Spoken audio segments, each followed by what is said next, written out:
is, because for me it's huge on the health side and it's huge on the spiritual side.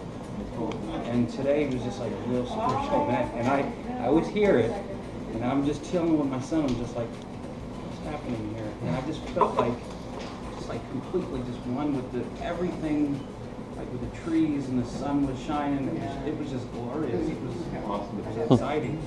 But my question to you is, I see a lot of the juice, like the raw juice in the stores. They have a container like Oat House. Have you ever heard of them? Is that good to juice on, or? I'd make your own. I would make your own or use like a place like Life here that would do it fresh for you. Whole Foods, you know, a lot of Whole Foods have juicing bars or something, you know, like that. What can I just add? What specific? It's probably pasteurized, which means it's not alive. They have to. I'm new, so a lot of the That's ideas correct. Yeah. Pasteurized Nectar. Nectar is part of it.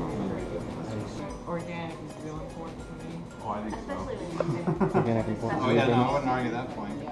But there are certain things. I'm glad I have my that organics, because if I didn't have them, I couldn't process foods. You can find the Dirty Dozen and the Clean 15. Look up those terms, and it'll tell you which fruits and vegetables are heavily sprayed, and those are the Dirty Dozen. And then the Clean 15 are ones that, if they're not organic, it probably doesn't matter much if they don't have spraying.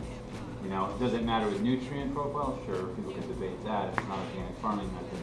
Is the soil truly, you know, nutrient rich and organic? But in terms of like pesticide use and stuff like that, that the, you know, Clean 15 is still going to be okay to eat. But now you get into the whole issue of GMO. And allegedly, if something is organic, it cannot be GMO. thing happen to everybody that does wrong food, like Spiritual awakening? yeah. It can. This can be a path for some people's spirituality. It doesn't have to happen. But it doesn't happen. It can. And now the big question is why did it take food? Because just to tell you, I don't know if you know what a Sufi is or spiritual Sufi, the world dervishes. I've been doing that for like 20 years. And I have a degree in, you know, Islamic sciences and things like that. And I've been walking spiritual paths and learning and sitting with, you know, big scholars and things like this. And it's just like, how is it that food makes a difference? Part of it's the connection I think that you start to get with the oneness of everything. And the other thing with food is it's a different aspect of looking at food is when you consume it, you're also consuming information. And raw fruits, especially fruits and vegetables, are basically crystallized light, and light is knowledge, love, light. And so you start to actually get downloads literally from food. As you consume it, you start to become more aware, more conscious, and more awake. And the foods, you know, wake you up. And that's eventually, like when I shop, foods pick me, I don't pick them. I'm just like, ooh, like something just draws me. I can literally tell you whether it's going to taste good before you even touch it. I can tell you what it's probably going to look like when I cut it open. It's just you start to really get in tune with things, and that's what I think raw foods do a lot of people. Some people find spirituality first, and then they go, I'm still not quite there though, and then all of a sudden they find raw food, and they go, okay, now I'm there. Other people, not spiritual at all, find raw food, and it wakes them up, then they start the yoga, then they start the breathing meditation, so it's a path in. It's kind of cool. Something to sink in this time, and maybe realize how important this whole thing, how important it is to say, I can't even see myself any other way. Yeah, we call that irreversible knowledge. Right. It sucks sometimes, you know, 'cause you're like, I can't go back. Feeding the emotions instead of the body. Your true DNA, which I call the divine natural awakening.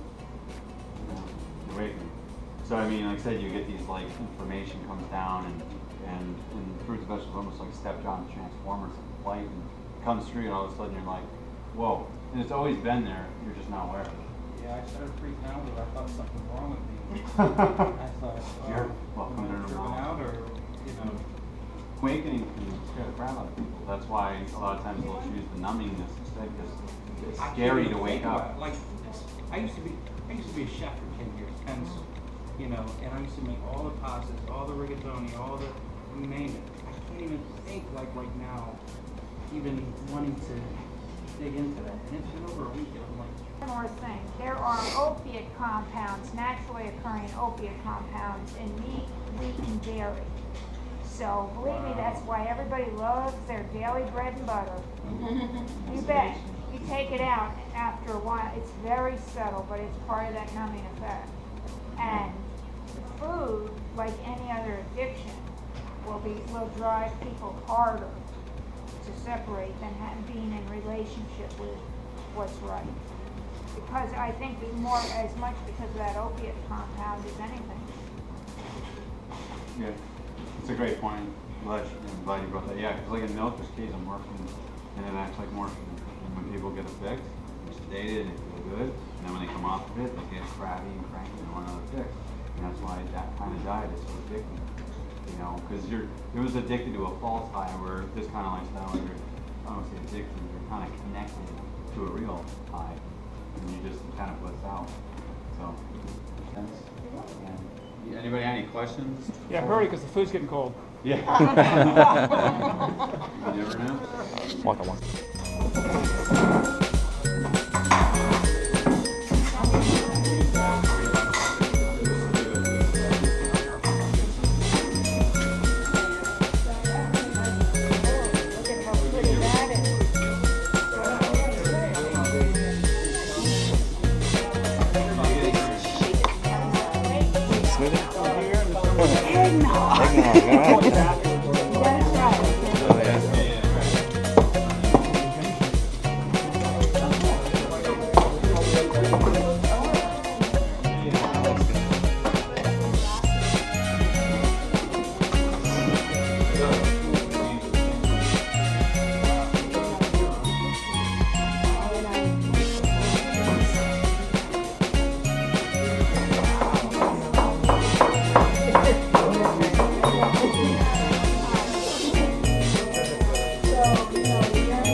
Bites get the same calories.